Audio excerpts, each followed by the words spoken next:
سلام علیکم، خوش اومدین به اولین ویدیوی من. بچه ها، من توی استوری سوال کردم دوست دارین به درآمد برسین و خیلیاتون گفتین آره. راهکارش چیه؟ اومدم بهتون بگم راهکارش این گوگل خانومه. بچه ها، این حلزونا نه تنها بهتون کمک میکنه که هم آرامش داشته باشی، هم جوون بمونی همیشه، هم بهتون کمک میکنه که کسب درآمد کنین و به درآمد خیلی خفن توی خونه برسین. حالا میگی چطوری؟ گوش کن بهت میگم.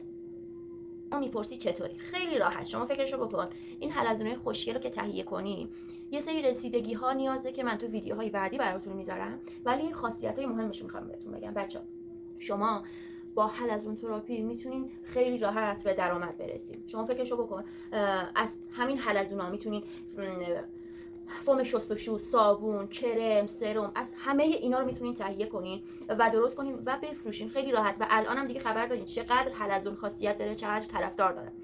حتی اگرم دوست ندارین، واسه آرامش روحتون این حلزونا خیلی خوبن. بچه‌ها خیلیا اولش میترسن، ولی شما نگاه کن، اصلا این حیوان ترس نداره. ماه الان بهتون نشون بدم اگر اجازه بدید. شما فکرشو بکن، داخل یک ظرف ساده میتونین تخماشو تکثیر کنین. بچه‌ها میبینین؟ حالا روش تکثیرش هم بهتون میگم.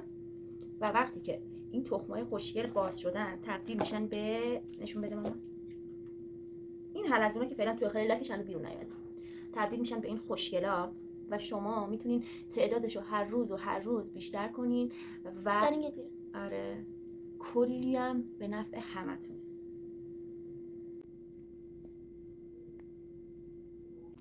میبینین چقدر کوچولو الان؟ میبینی؟